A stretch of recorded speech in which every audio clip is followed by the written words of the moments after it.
CPM Thiruvananthapuram ജില്ലാ സെക്രട്ടറിയും വർക്കല നിയമസഭാ നിയോജക മണ്ഡലത്തിലെ MLA-യുമായ വി ജോയ് 3 മാസം കൂടിയേ ഉണ്ടാവുകയുള്ളൂ. അത് കഴിഞ്ഞാൽ എന്താണെന്നറിയില്ല. ആ പറഞ്ഞ ആളോട് പോയി തന്നെ ചോദിക്കേണ്ടി വരും. ജോയ്ക്ക് 3 മാസത്തെ കാലാവധി കുറിച്ചു കൊടുത്തത് മറ്റാരുമല്ല. കഴിഞ്ഞ തവണ അതേ ജോയ് 18,000-ഓളം വോട്ടുകൾക്ക് അതേ വർക്കല നിയമസഭാ നിയോജക മണ്ഡലത്തിൽ വച്ച് പരാജയപ്പെടുത്തിയ കോൺഗ്രസ് സ്ഥാനാർത്ഥി BRM ഷഫീറാണ്. ഏതോ പ്രതിഷേധ പ്രകടനത്തിന്റെ ഭാഗമായിട്ടായിരുന്നു പുള്ളിയുടെ സംസാരം. പരിപാടിയിൽ പങ്കെടുത്ത കോൺഗ്രസ് പ്രവർത്തകരെ കണ്ടപ്പോൾ ആവേശം കൊണ്ടുപോയതാണ്. 4 മാസം കഴിഞ്ഞാൽ ഈ വർക്കല ഉൾപ്പെടെയുള്ള സ്ഥലങ്ങളിൽ ഇന്ത്യൻ നാഷണൽ കോൺഗ്രസ് അധികാരത്തിൽ വരും. 3 മാസം കൂടി ഉണ്ടാവുള്ളൂ കേട്ടോ, 3 മാസം കൂടി ഉണ്ടാവുള്ളൂ. ഇവിടെ മത്സരിച്ചാലും ചോദിക്കത്തില്ല. സാധാരണ ഇങ്ങനെയല്ല BRM ഷഫീർ സംസാരിക്കുന്നത്. ഈ പുള്ളിയുടെ മുൻപുള്ള ചില പ്രസംഗങ്ങൾ കണ്ടാൽ അറിയാം, മതപ്രസംഗം നടത്തുന്ന ശൈലിയൊക്കെ ചിലപ്പോൾ ആ പ്രസംഗത്തിൽ കയറി വരും. കോൺഗ്രസ് പോലുള്ള ഒരു പാർട്ടിയുടെ യോഗങ്ങളിൽ ഇത്തരത്തിലുള്ള പ്രസംഗം വേണ്ട എന്ന് നേതൃനിരയിലുള്ളവർ നിർദ്ദേശം കൊടുത്തതിൻ്റെ അടിസ്ഥാനത്തിലാണ് ഇത്രയെങ്കിലും പുള്ളി മാറിയത്.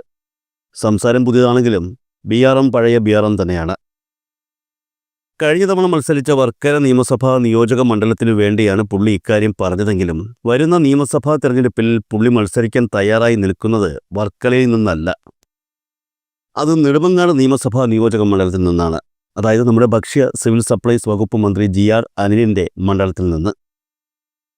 കഴിഞ്ഞ തവണ കോൺഗ്രസ് നേതാവ് PS പ്രശാന്തിനെ സ്ഥാനാർത്ഥിയാക്കി നിർത്തി മത്സരിപ്പിക്കുകയും അടിയിൽ കൂടെ പാലം വലിച്ച് കോൺഗ്രസുകാർ തന്നെ തോൽപ്പിക്കുകയും ചെയ്ത നെടുമങ്ങാട് മണ്ഡലത്തിൽ നിന്നു തന്നെയാണ് പുള്ളി ഇത്തവണ മത്സരിക്കുന്നത്. പ്രശാന്ത് പാർട്ടി വിട്ടു. CPM-ൽ ചേർന്ന പ്രശാന്ത് ഇപ്പോൾ തിരുവിതാംകൂർ ദേവസ്വം ബോർഡ് പ്രസിഡന്റാണ്. നെടുമങ്ങാട് നിയമസഭാ നിയോജക മണ്ഡലത്തിൽ നിന്നും ഇത്തവണ മത്സരിക്കണം എന്ന ഉദ്ദേശത്തോടു കൂടി തന്നെ BRM ഷഫീർ മണ്ഡലത്തിനുള്ളിലെ കോൺഗ്രസിൻ്റെ കുടുംബയോഗങ്ങളിലൊക്കെ പങ്കെടുത്തു തുടങ്ങിയിട്ടുണ്ട്.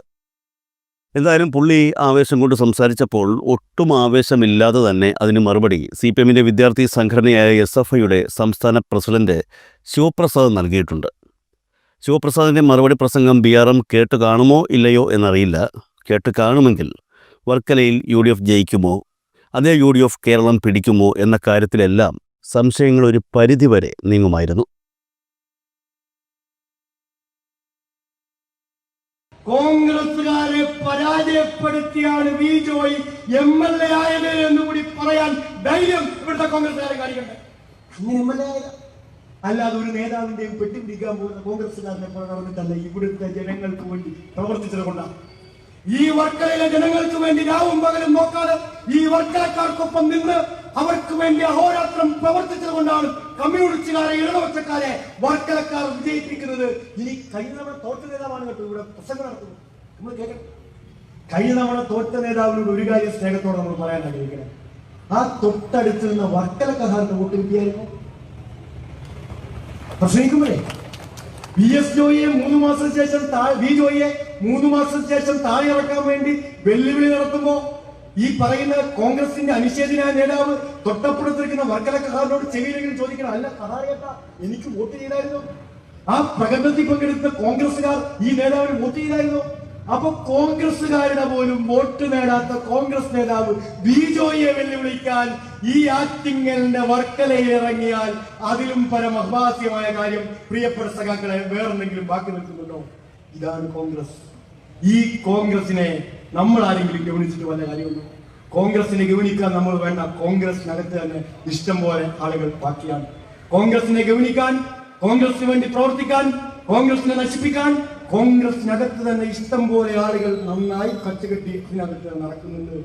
ഒരു യൂത്ത് കോൺഗ്രസിന്റെ നേതാവുണ്ട്, പേര് പറഞ്ഞുകൂടാ.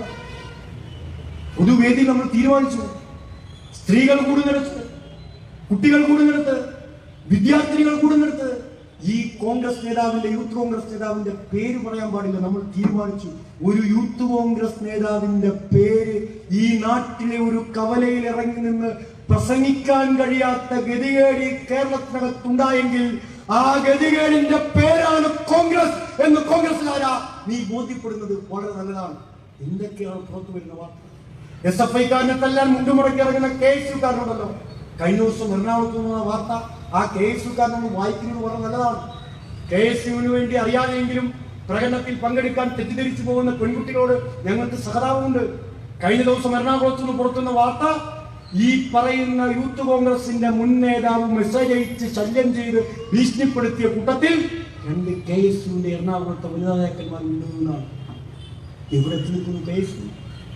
എവിടെയാണ് KSU എത്തി നിൽക്കുന്നത്? എവിടെയാണ് യൂത്ത് കോൺഗ്രസ് എത്തി നിൽക്കുന്നത്? എവിടെയാണ് കോൺഗ്രസ് എത്തി നിൽക്കുന്നത്?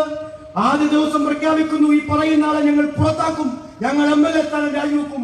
അപ്പൊ രാഹുൽ മാങ്കൂട്ടം പറഞ്ഞു, കോൺഗ്രസിന്റെ നേതാവ് യൂത്ത് കോൺഗ്രസ് നേതാവ് പറഞ്ഞു, അങ്ങനെ പറഞ്ഞാൽ പറ്റില്ല. പറഞ്ഞു, എന്നാൽ യൂത്ത് കോൺഗ്രസിന്റെ അധ്യക്ഷനാണ് ഞാൻ രാജിവെക്കും. അപ്പൊ യൂത്ത് കോൺഗ്രസിന്റെ അധ്യക്ഷൻ രാജിവെച്ചിട്ടോ? രാജിവെച്ച് കഴിയുമ്പോൾ അടുത്ത പ്രഖ്യാപനം ഞങ്ങൾ MLA സ്ഥാനം രാജിവെപ്പിക്കും.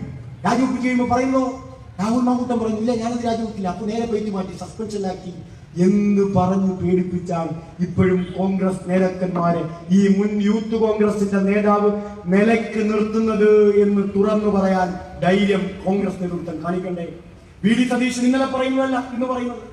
ബഹുമാനപ്പെട്ട പ്രതിപക്ഷ നേതാവ് ഇന്നലെ പറയുന്ന വാചകമല്ല ഇന്ന് പറയുന്നത്. സതീശായിരുന്നു ഞങ്ങൾ വിളിക്കുന്നത്, ഞങ്ങൾ അല്പം ബഹുമാനമുള്ളവരാണ്. ബഹുമാനപ്പെട്ട പ്രതിപക്ഷ നേതാവേ എന്ന് ഞങ്ങൾ വിളിക്കുന്നു.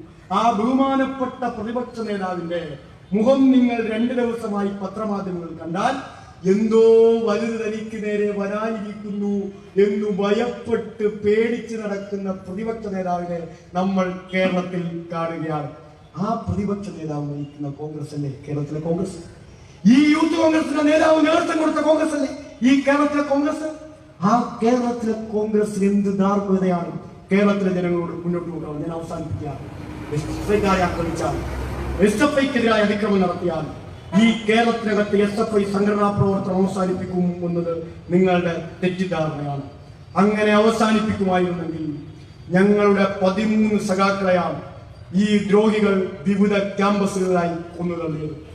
1973 സഖാവ് അഷ്റഫിനെ ഇവർ കുത്തിവീഴ്ത്തുന്നത്. 1970 ഈ വിദ്യാർത്ഥി പ്രസ്ഥാനം രൂപീകരിക്കപ്പെടുന്നത്. 1970 SFI എന്ന ഈ വിദ്യാർത്ഥി പ്രസ്ഥാനം രൂപീകരിക്കപ്പെടുമ്പോൾ 3 വർഷത്തിനപ്പുറമാണ് ഈ കേരളത്തിൽ ആദ്യമായി ഒരു കലാലയ യൂണിയൻ തെരഞ്ഞെടുപ്പ് SFI വിജയിക്കുന്നത്. ആ കലാലയ യൂണിയൻ തെരഞ്ഞെടുപ്പ് SFI വിജയിച്ചു എന്ന ഒറ്റ കാരണത്താൽ ആ കലാലയ യൂണിയൻ തെരഞ്ഞെടുപ്പിന് നേതൃത്വം കൊടുത്ത, ഇന്ന് ഈ കേരളത്തിലെ പാർട്ടിക്ക് നേതൃത്വം കൊടുക്കുന്ന സഖാവ് AK ബാലനെ കുത്താൻ വന്ന KSUക്കാരന്റെ കത്തിയുടെ മുനയേറ്റു വാങ്ങിയാണ് സഖാവ് അഷ്റഫ് തലശ്ശേരി ബ്രണ്ണൻ കോളേജിൽ കുത്തേറ്റ് വീഴുന്നത്. ആ അഷ്റഫ് മുതൽ സഖാവ് ധീരജ് വരെയുള്ള സഖാക്കളെ ക്യാമ്പസുകളിൽ പോയി കൊന്നുകളയാൻ നേതൃത്വം കൊടുത്തവർ ഈ KSUക്കാരൻ. ഞങ്ങൾ ചോദിക്കട്ടെ, ഞങ്ങൾ ക്യാമ്പസിലേക്ക് പോകുന്നത് പാഠപുസ്തകങ്ങളുമായിട്ടാണ്, ഞങ്ങൾ ക്യാമ്പസുകളിലേക്ക് പോകുന്നത് സമരമുദ്രാവാക്യങ്ങളുമായിട്ടാണ്, ഞങ്ങൾ ക്യാമ്പസുകളിലേക്ക് പോകുന്നത് പഠിക്കാനായിട്ടാണ്. കമ്പി വടിയും കത്തിയുമായി ക്യാമ്പസിലേക്ക് എന്തിനാണ് KSUക്കാരൻ പോകുന്നത്? ആ KSUക്കാരന് പിന്തുണയുമായി ഇതിനേക്കാൾ മാരകായുധങ്ങളുമായി എന്തിനാണ് യൂത്ത് കോൺഗ്രസുകാരൻ ക്യാമ്പസിലേക്ക് പോകുന്നത്? അങ്ങനെ ക്യാമ്പസുകളെ കത്തി കൊണ്ട്, കൊലക്കത്തികൾ കൊണ്ട് അടക്കി ഭരിക്കാം എന്നാണോ ഈ 21ാം നൂറ്റാണ്ടിൽ കോൺഗ്രസുകാരൻ, KSUക്കാരൻ, യൂത്ത് കോൺഗ്രസുകാരൻ വിചാരിച്ചിരിക്കുന്നത്? ഓരോ SFI സഖാവിനെയും കുത്തിവീഴ്ത്തുമ്പോ KSUക്കാരന്റെ മുഖത്ത് ഒരു പുഞ്ചിരി ഉണ്ടായിരുന്നു. ആ പുഞ്ചിരി ഈ വിദ്യാർത്ഥി പ്രസ്ഥാനം അസ്തമിച്ചു പോകും എന്ന പ്രതീക്ഷയിൽ നിന്ന് ഉയർന്ന പുഞ്ചിരിയായിരുന്നു. സഖാക്കളെ ഓർത്തെടുക്കട്ടെ, കഴിഞ്ഞ 55 വർഷക്കാലത്തെ ഈ വിദ്യാർത്ഥി പ്രസ്ഥാനത്തിന്റെ ചരിത്രം ഓർത്തെടുക്കട്ടെ. 13 വിദ്യാർത്ഥി സഖാക്കളെ ഇവർ കുത്തിവീഴ്ത്തുമ്പോ മുഴുവനായി 35 വിദ്യാർത്ഥി സഖാക്കളെ KSUവിന്റെ, MSFന്റെ, ക്യാമ്പസ് ഫ്രണ്ടിന്റെ, AVPന്റെ, RSSന്റെ മറ്റു വർഗീയ ശക്തികളുടെ കൊലക്കത്തികളാൽ ഈ കേരളത്തിന്റെ ക്യാമ്പസിനകത്ത് കുത്തിവീഴ്ത്തുമ്പോ അസ്തമിച്ചു പോകും എന്നീ വർഗീയവാദികളും എതിരാളികളും പ്രഖ്യാപിച്ച ഈ വിദ്യാർത്ഥി പ്രസ്ഥാനമുണ്ടല്ലോ, ഓരോ സഖാവ് പിടഞ്ഞു വീണ് ക്യാമ്പസിനകത്ത് മരിക്കുമ്പോഴും ആ പിടഞ്ഞു വീണ് മരിക്കുന്ന സഖാവ് ഉറക്ക വിളിച്ച മുദ്രാവാക്യത്തെ, അവൻ വിളിച്ച മുദ്രാവാക്യത്തെക്കാൾ ഉറക്ക വിളിച്ച് ശിരസിലേറ്റി കയ്യിൽ മുത്തി ചുരുട്ടി ഈ തൂവണക്കൊടിയും പിടിച്ച് ലക്ഷക്കണക്കിന് വരുന്ന ഈ കേരളത്തിലെ മതനിരപേക്ഷ വിദ്യാർത്ഥി സമൂഹം അണമുറിയാത്ത നദീജല പ്രവാഹം പോലെ രാഷ്ട്രീയ മുദ്രാവാക്യം വിളിച്ച് ഈ കേരളത്തിന്റെ തെരുവോരങ്ങളിലേക്ക് ഇറങ്ങിയ കാഴ്ച ചരിത്രത്തിൽ വർഗീയവാദികളെ, KSUക്കാരെ, കോൺഗ്രസുകാരെ നിങ്ങൾ കണ്ടിട്ടുണ്ടെങ്കിൽ ഇനിയും അനേകായിരം ലക്ഷം വിദ്യാർത്ഥികൾ ഇതേ മതനിരപേക്ഷ മുദ്രാവാക്യം ഉയർത്തി SFIയുടെ കൊടിയും പിടിച്ച് തെരുവിൽ അണിനിരക്കുക തന്നെ ചെയ്യും എന്ന കാര്യത്തിൽ ഒരാൾക്കും സംശയമേതുമേ വേണ്ടതില്ല എന്ന് പറയാൻ ഞാൻ ആഗ്രഹിക്കുന്നു. സഖാവ് ധീരജ് മരിച്ചു വീഴുമ്പോ, സഖാവ് ധീരജിനെ കുത്തിവീഴ്ത്തുമ്പോ ആ ധീരജിന്റെ ശവശരീരത്തിന് മുന്നിൽ നിന്നാണ് ആ കുത്തിവീഴ്ത്തിയ ഗുണ്ടകളെ എന്റെ കുട്ടികൾ എന്ന് കെ സുധാകരൻ വിളിക്കുന്നത്. കസേരയും നഷ്ടപ്പെട്ട് കണ്ണൂരിലേക്ക് ആ കഴുതപ്പുലിക്ക് ഓടി പോവേണ്ടി വന്നില്ലേ? ഇതേ ധീരജിനെ കൊത്തി വീഴ്ത്തിയപ്പോഴാണ്, ഇതേ ധീരജിനെ അരിങ്കൊല ചെയ്തപ്പോഴാണ് ആ അരിങ്കൊലയ്ക്ക് നേതൃത്വം കൊടുത്ത നിഖിൽ പയ്യെ ചേർത്ത് പിടിച്ച് ഒരു യൂത്ത് കോൺഗ്രസ് നേതാവ് കേരളത്തിൽ പ്രസംഗം നടത്തുക. ഞാൻ നേരത്തെ പറഞ്ഞ പേര് തന്നെ അശ്ലീലമായി മാറിയ ആ നേതാവ്. ഞാൻ ചോദിക്കട്ടെ, ധീരജിന്റെ ശവശരീരത്തിന്റെ ചൂട് വിട്ടുമാറുന്നതിന് മുമ്പ് അവനെ കുത്തിവീഴ്ത്തിയ ഗുണ്ടകളെ ചേർത്ത് പിടിച്ച ആ യൂത്ത് കോൺഗ്രസിന്റെ പ്രസിഡന്റ് ഇന്ന് എവിടെ പോയി? കോൺഗ്രസുകാരാ, ശ്വാസമുണ്ടോ എന്ന് നോക്കണമെങ്കിൽ മൂക്കിന് താഴെ ഇവിടെ കൈവച്ച് നോക്കേണ്ട അവസ്ഥ കേരളത്തിലെ കോൺഗ്രസുകാരന് വന്നില്ലേ? കാലം സാക്ഷി, ചരിത്രം സാക്ഷി.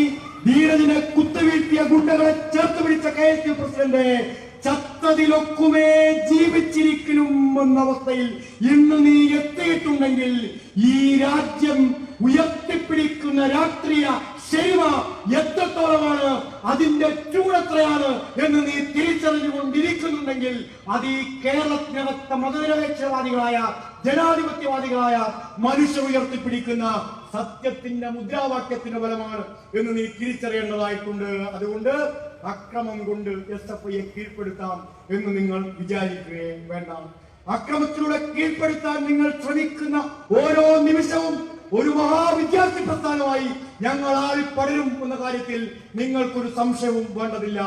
എല്ലാ അതിക്രമങ്ങളെയും പ്രതിരോധിച്ചാണ് ഈ കേരളത്തിൽ ഞങ്ങൾ ഇങ്ങനെ നിൽക്കുന്നത്. ഞങ്ങൾ ഇപ്പോഴും പറയുന്നു, ഞങ്ങളുടെ എതിരാളി, ഞങ്ങളുടെ ശത്രു നിങ്ങളല്ല. നിങ്ങളെ ഒരു ശത്രുവായി പോലും പരിഗണിക്കാനുള്ള യോഗ്യത നിങ്ങൾക്കില്ല KSUക്കാരാ എന്ന് പറയാൻ ഞങ്ങൾ ആഗ്രഹിക്കുന്നു. ഞങ്ങൾ നടത്തുന്ന പോരാട്ടം ഈ വർക്കലയിൽ ഞങ്ങളുടെ സഖാക്കൾ കടിയേറ്റ് വാങ്ങേണ്ടി വരുമ്പോഴും ഈ വർക്കല ജംഗ്ഷനിൽ ഞങ്ങൾ പ്രഖ്യാപിക്കുന്നു, ഞങ്ങളുടെ പോരാട്ടം വർഗീയവാദികൾക്കെതിരായ പോരാട്ടമാണ്. ആ വർഗീയവാദികൾക്കെതിരായ പോരാട്ടം നയിക്കാനാണ് ഞങ്ങൾ ഈ കേരളത്തിനകത്ത് രാഷ്ട്രീയ പ്രവർത്തനം നടത്തുന്നത്. ആ പോരാട്ടം ഞങ്ങൾ നയിക്കുക തന്നെ ചെയ്യും. ഇനി എത്ര വർഗീയവാദിക്ക് കഞ്ഞി കൊടുത്താലും നീ ഈ കേരളത്തിനകത്ത് ക്ലച്ച് പിടിക്കാനേ പോകുന്നില്ല. ഒരു വർഗീയവാദിയോട് കൂട്ടുകെട്ടിയാലും കേരളത്തിനകത്തൊരു ക്യാമ്പസിനും KSU നീ ക്ലച്ച് പിടിക്കാനേ പോകുന്നില്ല. ഞങ്ങൾ ഈ പോരാട്ടം തുടരും. പിന്നെ KSUവിനെ ചൊറിഞ്ഞ്, SFIയെ ചൊറിഞ്ഞ് ഫേസ്ബുക്കിൽ പോസ്റ്റ് ഇടുന്ന KSU നേതാക്കന്മാർക്ക് ഒരു വിചാരമുണ്ട്, SFIയുടെ സംസ്ഥാന പ്രസിഡന്റ് വർക്കലയിൽ വരുമ്പോ അവന്റെയൊക്കെ പേരെടുത്ത് പറഞ്ഞ് ഞാൻ പ്രസംഗിക്കുക. വെറുതെയാണ്. നിന്റെ ഒന്നും പേര് പോലും പറയാൻ ഞങ്ങൾ ആഗ്രഹിക്കുന്നതേ ഇല്ല. വർക്കലയിലേക്ക് നീ അന്ന് കേരള സർവകലാശാല യൂണിയൻ തെരഞ്ഞെടുപ്പ് കഴിഞ്ഞപ്പോ ഓടിയ ഓട്ടത്തിന്റെ കഥ ഞാൻ പറഞ്ഞത് ഇനിയും തിരുവനന്തപുരത്തേക്ക് വരുമ്പോ നന്നായി ഒന്നോർത്ത് വെക്കണം എന്ന് മാത്രമേ ഞാൻ ഇപ്പോ പറയുന്നുള്ളൂ. അതുകൊണ്ട് ഞങ്ങൾ ഇപ്പോഴും നിങ്ങളെ ഒരു എതിരാളികളായി പരിഗണിച്ചിട്ടേ ഇല്ല. അങ്ങനെ എതിരാളികളായി പരിഗണിക്കാൻ പറ്റുന്ന ജനത്തിൽ പിറന്ന ഒന്നിനെയും ഞങ്ങൾ അവിടെ കാണുന്നതേ ഇല്ല. ഇങ്ങനെ പെണ്ണുപിടിയന്മാരുടെ കൂട്ടത്തെ മാത്രമാണ് നമുക്ക് അവിടെ കാണാൻ കഴിയുന്നത്. രാത്രി സ്ത്രീകൾക്ക് മെസ്സേജ് അയച്ച് ശല്യം ചെയ്യുന്ന കൂട്ടത്തെ മാത്രമാണ് നമുക്ക് അവിടെ കാണാൻ കഴിയുന്നത്. ഹായ് മോളൂസെ ഉറങ്ങിയോ എന്ന് ചോദിക്കുന്ന ഈ ചേട്ടന്മാരുടെ കൂട്ടത്തെ മാത്രമേ യുവന്മാർക്കിടയിൽ നമുക്ക് കാണാൻ കഴിയൂ. അതുകൊണ്ട് നിങ്ങളെ ആക്രമിക്കാനോ നിങ്ങളെ കൈകാര്യം ചെയ്യാനോ ഒന്നും ഈ വർക്കല SN കോളേജിലെ SFI തീരുമാനിച്ചിട്ടില്ല. ഞങ്ങൾ രാഷ്ട്രീയം പറഞ്ഞ് മുന്നോട്ട് പോകും. ഞങ്ങൾ രാഷ്ട്രീയ മുദ്രാവാക്യങ്ങൾക്ക് മുന്നോട്ട് പോകും. ഞങ്ങൾ പറയുന്ന രാഷ്ട്രീയത്തിന് മറുപടി ഉണ്ടെങ്കിൽ SFI വെല്ലുവിളിക്കുന്നു. SFI കേരളത്തിലെ ക്യാമ്പസുകൾ ഉയർത്തുന്ന രാഷ്ട്രീയത്തിന് പറയാൻ നിനക്ക് മറുപടി ഉണ്ടെങ്കിൽ ആ കൊടിയുമെടുത്ത് കേരളത്തിന്റെ ക്യാമ്പസുകളിലേക്ക് വന്ന് ഞങ്ങളുമായി രാഷ്ട്രീയ സംവാദനത്തിന് ഈ കേരളത്തിനകത്ത് നിർത്തലുള്ള ഒരു KSUകാരനോ യൂത്ത് കോൺഗ്രസുകാരനോ അവശേഷിക്കുന്നുണ്ടെങ്കിൽ ആ രാഷ്ട്രീയ സംവാദനത്തിനാണ് ഇവർ നേതൃത്വം കൊടുക്കേണ്ടത് എന്ന് ഞാൻ ആദ്യമേ പറഞ്ഞ സ്നേഹത്തിന്റെ ഭാഷയിൽ വർക്കലയിലെ KSUവിന്റെ സഹോദരങ്ങളെ ഓർമ്മപ്പെടുത്തിക്കൊണ്ട് ഞാൻ അവസാനിപ്പിക്കുന്നു. സഖാക്കളെ, പ്രിയപ്പെട്ടവരെ, ആ കണ്ണൂർ സർവകലാശാല തെരഞ്ഞെടുപ്പ് റിസൾട്ടിന്റെ വേഗതയിൽ കുറ്റിക്കാട്ടിൽ ഒഴിക്കാതെ പോയ ഏതെങ്കിലും കോൺഗ്രസുകാരനോ KSUകാരനോ യൂത്ത് കോൺഗ്രസുകാരനോ ഈ പ്രസംഗം കേട്ടിട്ടുണ്ടെങ്കിൽ അവർക്ക് കൂടി പ്രത്യേക അഭിവാദനങ്ങൾ അർപ്പിച്ചുകൊണ്ട് ഞാൻ അവസാനിപ്പിക്കുന്നു. നിങ്ങൾക്ക് അഭിവാദനങ്ങൾ.